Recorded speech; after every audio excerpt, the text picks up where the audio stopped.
Hey friend, John McLennan here, and in this video you're going to learn how to play I Can See for Miles as recorded by one of the greatest rock bands of all time, The Who. Now this song is so fun to play and it uses some classic Pete Townshend rhythm guitar moves. I'm going to break the whole song down for you step by step, so when you're done with this video you'll have a main guitar part through the whole thing. And if this is the first video of mine you've seen, I've got a special gift for you. I put together this awesome fretboard guide that's going to show you the 5 must-know chords and scales to play in any style, anywhere on the neck, and I want to give it to you completely for free. And in fact, a lot of the chords that we're going to be using in today's song lesson, you'll be able to see on this page as well, so it's going to tie right in with playing this song. All you got to do to grab your copy is go to johnmclennan.com/fretboard guide, or you can use the first link down below. All right, well, with that said, let's dive into this lesson. Let's break down how to play I Can See for Miles as recorded by The Who. And we're going to start off with the intro, which is a 6-bar intro. Then we go into the verse. Here's what it sounds like. A 1, 2, 3, 4.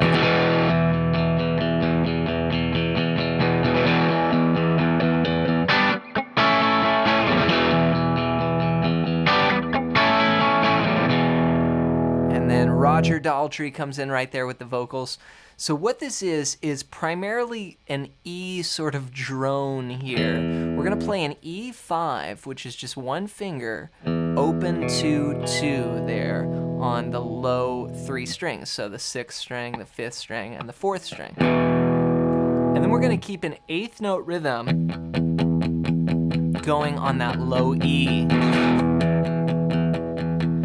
And then Pete Townshend would often do these sort of dramatic strums, like it's a really cool rock strumming pattern, and all it is just down, up, down. And then you can continue with those low E's. So you could embellish that first E chord, or you could just play 1 and 2 and 3 and 4 and 1 and 2, or if you want,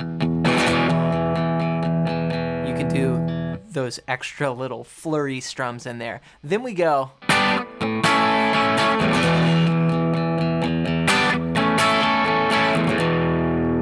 Now what that is we move up to a G chord and then an A chord, but we're sort of keeping like that low E ringing throughout. That's why I said sort of this E drone. It's sort of like a pedal tone where that E just keeps going. But Pete will do these chords, and that's just a G here. I'm on the top 4 strings, 5, 4, 3, 3. And then move that up to 7, 6, 5, 5, which is just a G chord to an A chord like this.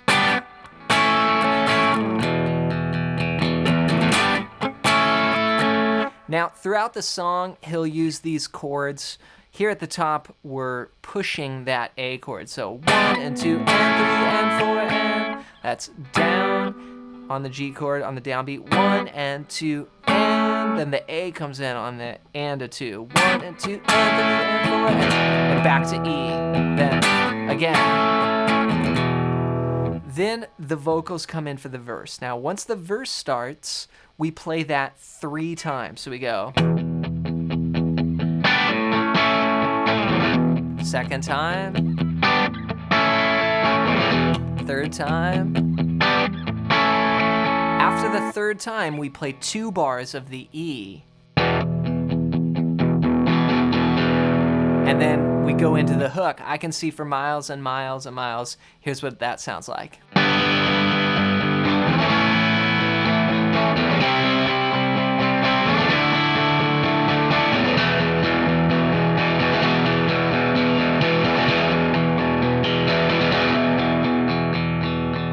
So this is a climb here, and this comes back throughout this song. We were on that E chord for 2 bars, and then we go to these shapes here. It's a G6, and what it looks like is a typical E-shape bar chord, but we're gonna open up the top 2 strings. So we have an open B and an open E in there with our G chord underneath. It's really cool sound.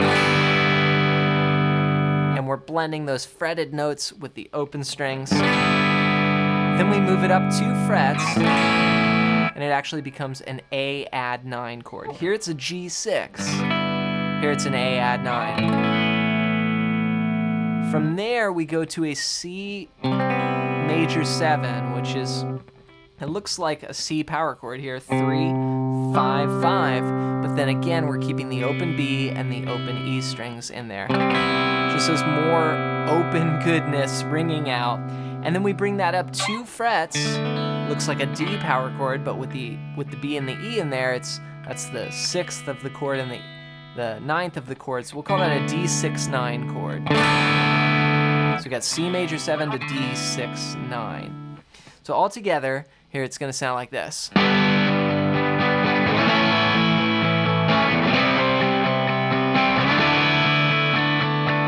Then we go to just an E chord, and it's just bashing away 8th notes for 4 bars.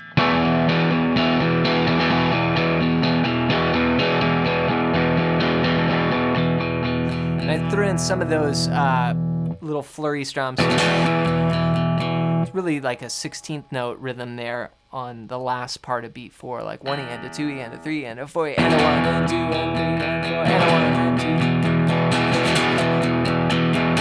Or just all Ace, 1 and 2 and 3 and 4 and down strums.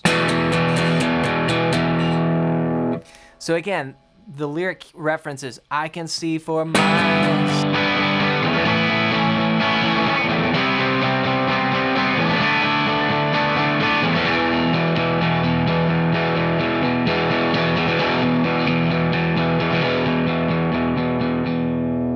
From there, we get to verse 2, and verse 2 is just like verse 1. The only change is when we do the G to A, we're not going to syncopate the chords. We're going to play them right on the downbeats, beats 1 and then 3, like this.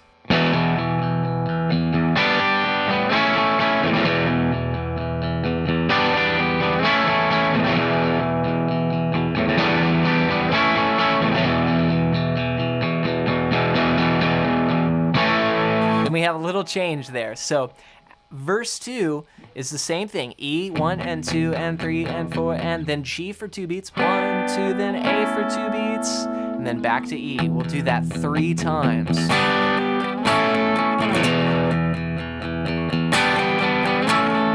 Then we play 2 bars of E.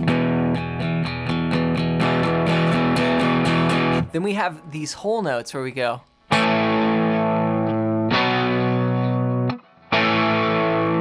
Build in.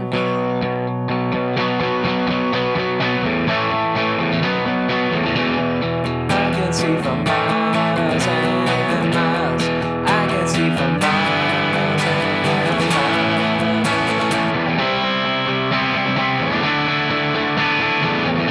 miles. And then we're back to that climb up again. Okay, so out of verse 2, we have this little spot where we just hit whole notes. We go A, 2, 3, 4, B, 2, 3, 4. We just play A to B. So A is just like the E chord. I'm just bringing it down 1 string, open, 2, 2. Then up to B. Then again, A, 2, 3, 4. Then B for 2 bars.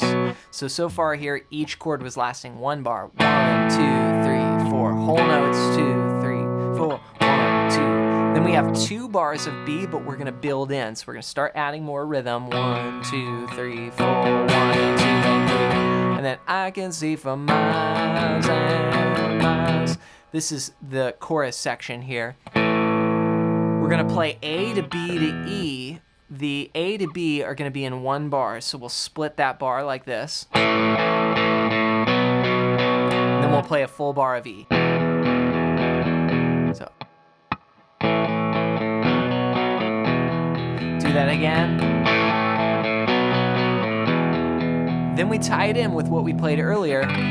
G to A, C major 7, D6, 9, the climb up progression. I can see for miles and miles.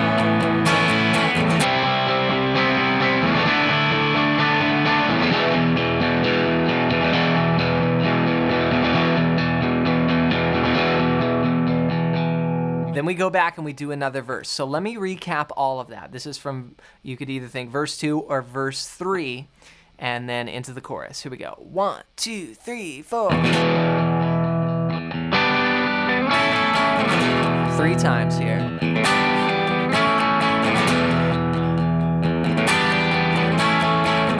Going on to the whole notes.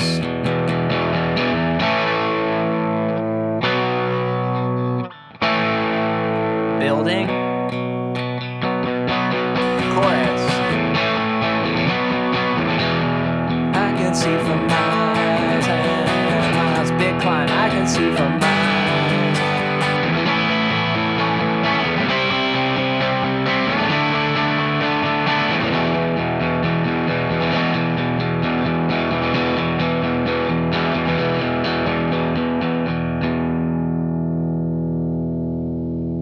So as you can see, a lot of this song is really just a big vamp on an E chord. And then you have those different chord stabs and fills and a couple variations throughout. But take your time with this one and rewind the video and go over any parts that are unclear. And then when you're ready, go and play it along with the recording. And to help you tie all this together even more, be sure to pick up my ultimate fretboard guide at the first link down below. And this is going to show you a framework for the way that I think about the neck and how the chords and the scales and everything are actually kind of combined together to fill out a system for unlocking the fretboard. And I want to give it to you completely for free. All you got to do is go to johnmclennan.com/fretboard guide or use the first link down below. Next, I want to hear from you. Leave a comment and let me know your #1 goal with guitar right now. Just comment it down below so I can make some future videos here on the channel helping you reach that goal and helping you improve your playing. As always, thanks for your support here on the channel, and we'll see you in another video real soon.